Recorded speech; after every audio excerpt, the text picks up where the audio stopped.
Bismillah, Assalamualaikum warahmatullahi wabarakatuh. Ya, kita masuk ke materi selanjutnya ya, pada mata kuliah Manajemen Proyek Sistem Informasi, yaitu penyusunan Work Breakdown Structure atau bisa disingkat dengan WBS. Ya, kita lihat di sini tujuan pembelajaran dari materi WBS ini. Poin pertama itu memahami konsep dasar Work Breakdown Structure atau WBS. Mengetahui dasar-dasar WBS termasuk definisi, karakteristik, dan bagaimana WBS itu digunakan di dalam manajemen proyek. Kemudian di poin kedua, ada mampu menyusun WBS untuk proyek sistem informasi. Nah, pada poin ini adalah mengembangkan keterampilan praktis dalam menyusun WBS, khususnya untuk proyek di bidang sistem informasi. Poin terakhir yaitu mengidentifikasi manfaat dan tantangan dalam penyusunan WBS. Pada poin ini, mahasiswa bisa memahami keuntungan serta kesulitan yang mungkin dihadapi saat menyusun work breakdown structure. Apa itu WBS? WBS itu merupakan sebuah hierarki terstruktur untuk membagi proyek menjadi komponen-komponen yang lebih kecil dan lebih mudah dikelola. Ada beberapa karakteristik dari WBS ya. Poin pertama, WBS bersifat hierarkis. WBS disusun dalam bentuk hierarki dengan proyek utama di bagian atas dan rincian pekerjaan di bawahnya. Kemudian, WBS itu berorientasi pada deliverable. Maksudnya, setiap bagian dalam WBS berfokus pada hasil atau output yang harus dicapai dalam proyek, yang dapat diukur dan diterima oleh stakeholder. Deliverable bisa juga berupa dokumen, produk, sistem, atau layanan yang spesifik, sesuai dengan tujuan proyek yang ditetapkan. Selanjutnya, WBS itu membantu perencanaan, pelaksanaan, dan pengendalian proyek. Ya, WBS ini menjadi alat penting dalam menyusun perencanaan proyek, serta mengontrol dan melaksanakan proyek dengan lebih terstruktur. Ya, pentingnya WBS dalam memecahkan proyek yang besar menjadi bagian-bagian yang lebih manageable dan terfokus pada deliverable yang jelas. Lanjut kita ke slide selanjutnya. Nah, ini mengenai tentang tujuan dan manfaat WBS dalam konteks manajemen proyek. Slide ini menyajikan dua bagian utama ya yang berfokus pada tujuan dan manfaat dari penyusunan WBS. Kita lihat dulu tujuan dari WBS. Pada poin pertama dari tujuan WBS itu memecah pekerjaan proyek menjadi bagian yang dapat dikelola. WBS itu juga berfungsi untuk membagi pekerjaan proyek yang besar menjadi bagian-bagian kecil dan terkelola. Setiap bagian dalam WBS ini harus mempunyai tujuan yang jelas dan dapat dikelola secara terpisah, yang memudahkan perencanaan dan pelaksanaan tugas. Tujuan utama dari pemecahan pekerjaan ini itu untuk menghindari beban yang terlalu besar pada satu individu atau tim yang ada di dalam proyek ya, dan juga untuk mempermudah pengawasan dan evaluasi kemajuan setiap bagian pekerjaan. Poin selanjutnya adalah menyediakan panduan perencanaan waktu dan biaya. Dengan memecah proyek menjadi bagian-bagian yang lebih kecil, WBS itu memberikan gambaran yang lebih jelas mengenai waktu dan biaya yang diperlukan untuk menyelesaikan setiap bagian proyek. Hal ini akan mempermudah penjadwalan dan anggaran biaya yang lebih akurat, karena setiap komponen dalam WBS dapat dianalisis secara lebih detail. Tujuan WBS selanjutnya yaitu menjadi dasar untuk penugasan tim proyek. Nah, WBS ini memberikan panduan yang jelas mengenai siapa yang bertanggung jawab untuk setiap tugas dalam proyek. Ini juga membantu dalam penugasan pekerjaan yang lebih tepat sasaran ya sesuai dengan keahlian dan kapasitas masing-masing anggota timnya. Dengan begitu, WBS berfungsi sebagai pedoman dalam alokasi sumber daya dan menghindari tumpang tindih dalam pekerjaannya. Kemudian kita bahas manfaat pada VBS. Ada beberapa poin di sana. Poin pertama manfaat VBS itu adalah memastikan semua pekerjaan proyek teridentifikasi. Dengan menyusun VBS, tiap bagian pekerjaan dalam proyek akan diidentifikasi dengan jelas. Hal ini juga memastikan tidak ada pekerjaan yang terlewatkan atau terabaikan, sehingga resiko terhadap proyek yang tidak selesai atau kurang lengkap dapat diminimalisir. Setiap deliverable atau hasil yang harus dicapai dalam proyek dijabarkan, kemudian memberikan pemahaman yang lebih jelas tentang tujuan yang harus dicapai. Kemudian pada poin kedua itu ada pada manfaat WBS, yaitu mengurangi resiko pekerjaan yang terlewatkan. Dengan struktur yang terorganisir, WBS ini mengurangi kemungkinan adanya pekerjaan atau tahapan yang terlupakan, yang dapat mempengaruhi hasil akhir proyek. Proyek menjadi lebih terstruktur dan setiap langkah dalam proyek dapat dipantau lebih mudah. Selanjutnya, poin terakhir itu ada dari manfaat WBS, yaitu mempermudah monitoring dan pengendalian proyek. Nah, dengan adanya WBS, proses monitoring dan pengendalian proyek menjadi lebih efektif. Setiap bagian dari WBS dapat dipantau secara independen, memungkinkan manajer proyek itu untuk mengidentifikasi masalah atau keterlambatan pada tahap-tahap tertentu. WBS juga memungkinkan manajer proyek untuk lebih mudah menilai sejauh mana kemajuan proyek dan untuk mengambil tindakan korektif jika diperlukan atau upaya yang diambil untuk memperbaiki suatu masalah atau juga ketidaksesuaian yang ditemukan dalam sebuah proses, proyek, atau kegiatan. Nah, tindakan korektif itu biasanya diambil ketika ada masalah yang menghambat kemajuan proyek atau ketika hasil yang dicapai itu tidak sesuai dengan rencana yang udah ditentuin gitu ya. Contohnya seperti penyesuaian jadwal, misalnya itu mengalami keterlambatan, kemudian misalnya lagi penambahan sumber daya jika pekerjaan itu belum selesai atau tidak sesuai dengan outputnya gitu ya atau yang dihasilkan. Kemudian misalnya lagi peningkatan proses. Nah, jika ada masalah dalam kualitas produk atau layanan yang dihasilkan, tindakan korektifnya bisa berupa revisi. Paham ya sampai sini? Oke, kita lanjut ke slide berikutnya. Struktur WBS. Nah, dilihat di sini ada beberapa tahap ya. Kita bahas satu persatu ya. Yang pertama itu ada proyek utama atau biasa disebut juga dengan level 0 gitu ya.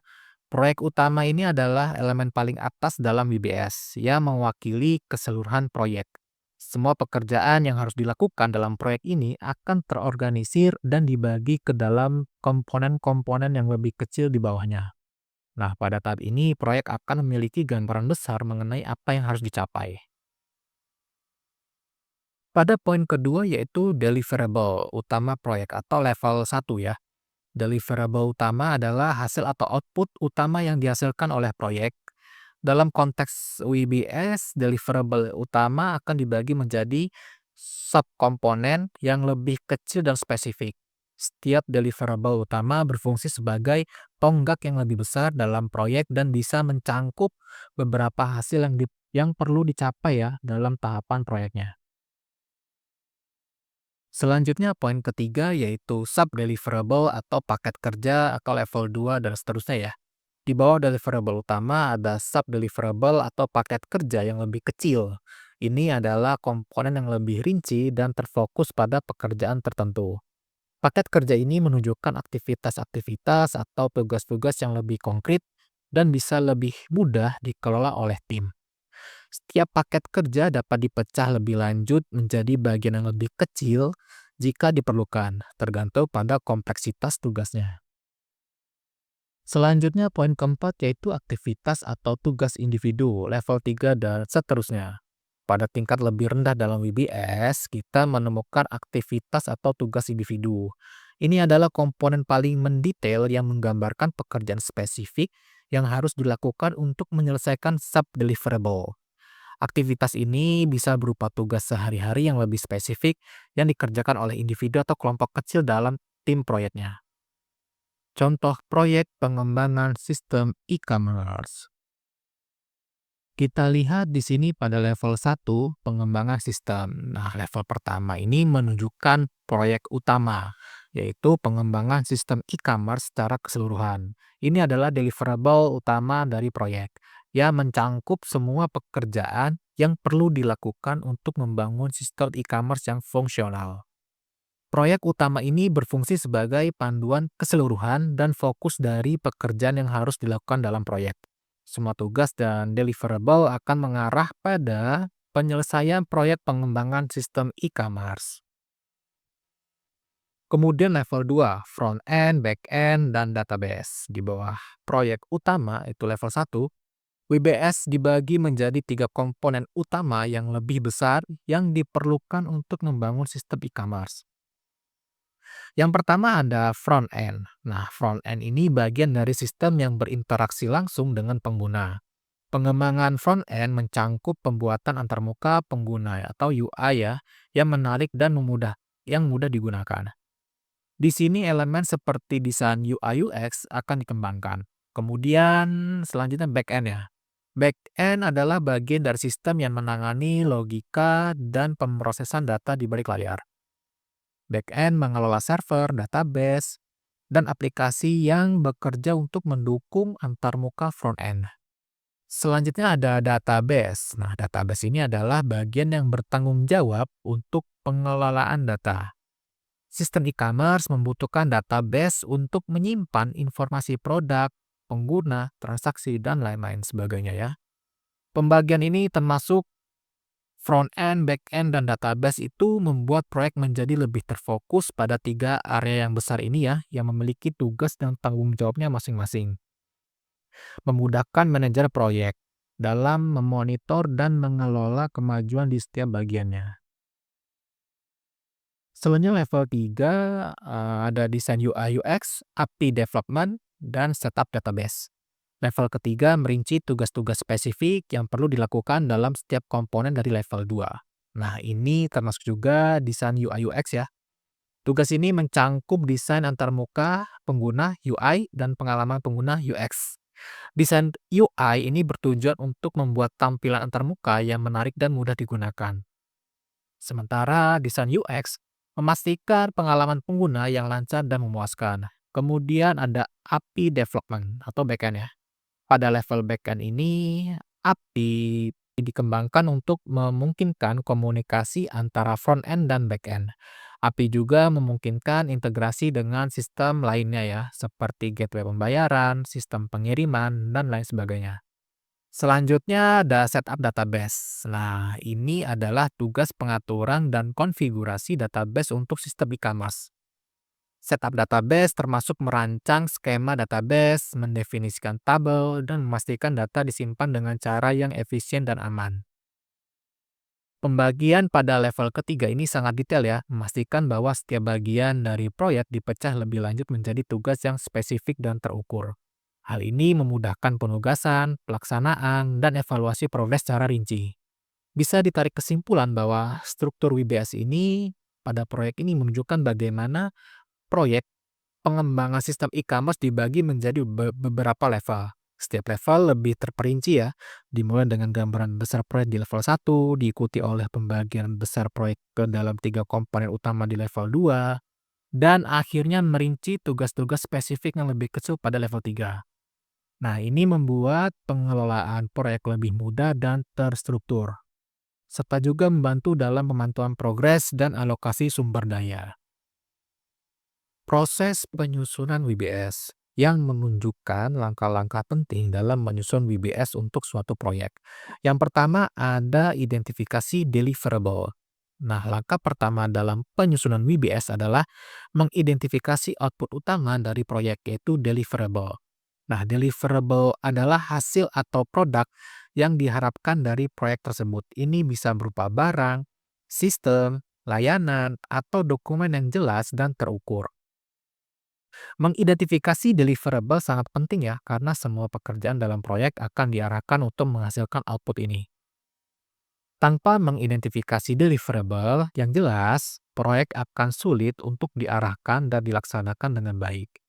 Contoh proyek misalnya pengembangan aplikasi mobile. Nah, deliverable-nya adalah aplikasi mobile yang fungsional. Yang kedua adalah pecah menjadi komponen kecil. Nah, setelah deliverable utama diidentifikasi, langkah berikutnya adalah memecah deliverable tersebut menjadi bagian-bagian lebih kecil yang lebih mudah dikelola dan dikerjakan. Nah, pada pembagian ini dilakukan dengan mengidentifikasi sub-deliverables atau komponen-komponen yang lebih kecil. Dengan membagi deliverable menjadi komponen yang lebih kecil, pekerjaan proyek menjadi lebih terstruktur dan lebih mudah dipantau. Setiap sub-deliverable dapat diukur, direncanakan, dan dikelola secara lebih efektif. Contoh, misal deliverable utamanya itu aplikasi mobile selesai nih. Kemudian sub-deliverable-nya itu apa? Ya, pengembangan UI, pengembangan back-end, dan pengujian aplikasi. Yang ketiga, pastikan hierarkinya logis ya. Setelah memecah deliverable menjadi sub-deliverables, penting untuk memastikan bahwa struktur WBS bersifat hierarkis dan mencerminkan alur kerja yang sistematis.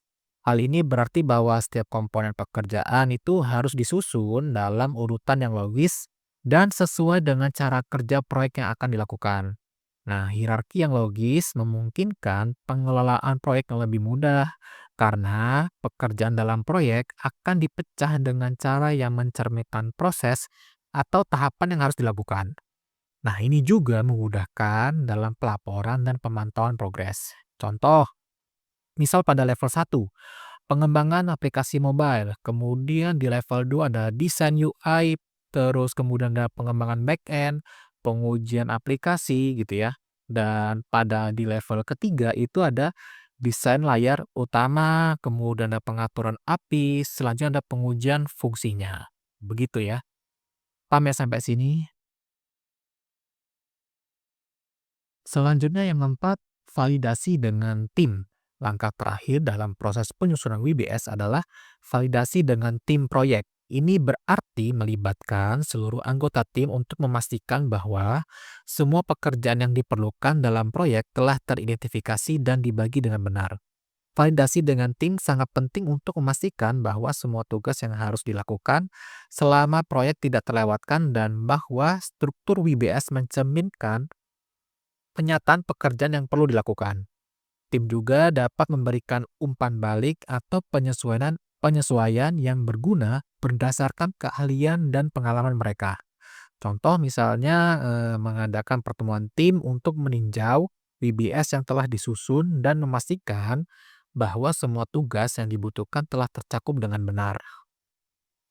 Ya, dilihat secara keseluruhan, proses penyusunan WBS yang dijelaskan pada slide ini sangat penting ya dalam mengelola proyek. Langkah pertama adalah mengidentifikasi deliverable utama, kemudian membagi deliverable tersebut menjadi komponen-komponen yang lebih kecil. Setelah itu, WBS harus disusun secara hierarkis untuk mencerminkan alur kerja yang sistematis. Dan langkah terakhir adalah melakukan validasi dengan tim untuk memastikan bahwa setiap bagian pekerjaan proyek sudah tercakup dan teridentifikasi dengan jelas.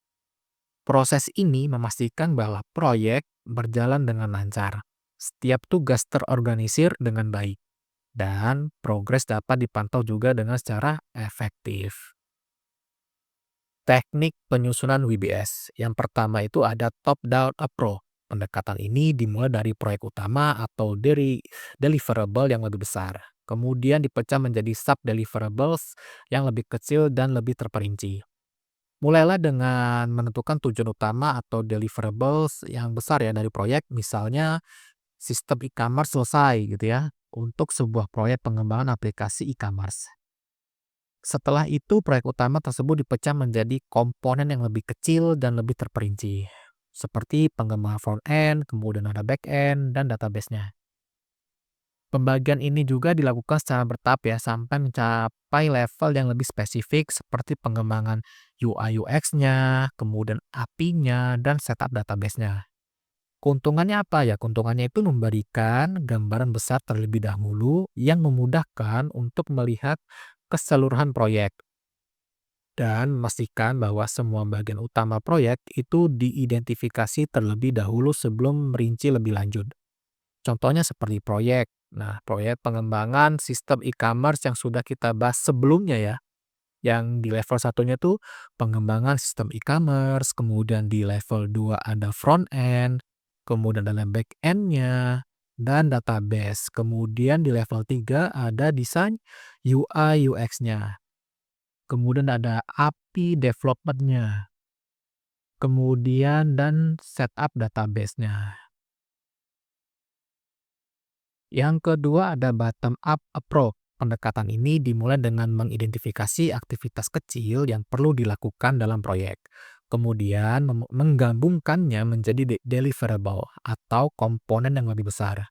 Kalau kita bahas prosesnya, langkah pertama itu mengidentifikasi aktivitas-aktivitas kecil yang diperlukan untuk menyelesaikan bagian-bagian proyek. Misalnya nih, menulis kode untuk front end, kemudian menguji aplikasi, atau mengkonfigurasi server. Kemudian aktivitas-aktivitas ini digabungkan dan dikelompokkan menjadi deliverable atau bagian yang lebih besar, seperti pengembangan front-end, back-end, atau database-nya. Selanjutnya pendekatan ini menekankan pada detail dan memastikan bahwa tidak ada bagian pekerjaan yang terlewat.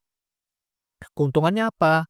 Keuntungannya itu memberikan perhatian lebih kepada detail pekerjaan yang kecil yang penting ya, dan bantu juga untuk mengidentifikasi semua aktivitas yang harus dilakukan dalam proyek secara lebih rinci atau detail.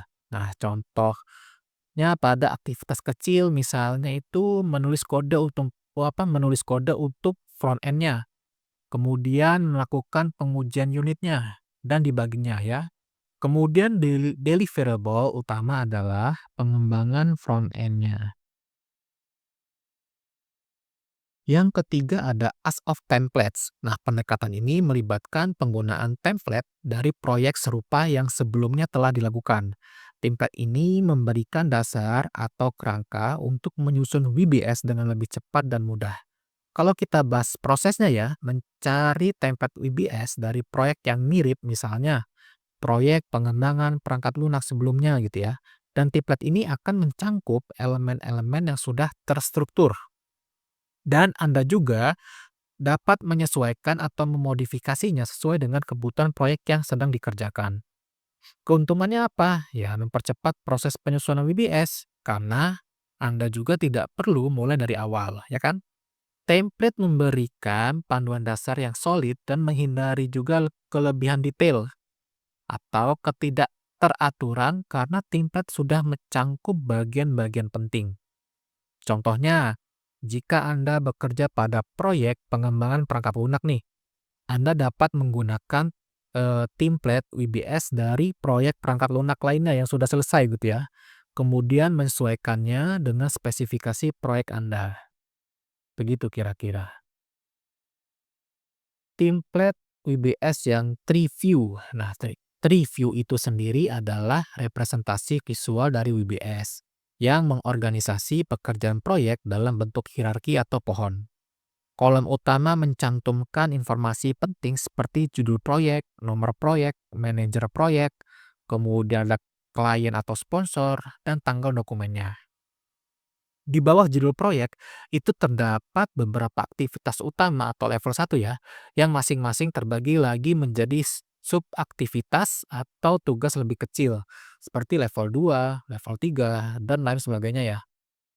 Dengan struktur yang lebih terperinci di setiap level, menunjukkan pengelompokan pekerjaan yang lebih mendalam. Nah, format tree view itu memudahkan untuk melihat hubungan antar berbagai komponen pekerjaan proyek dan memonitor setiap bagian secara sistematis.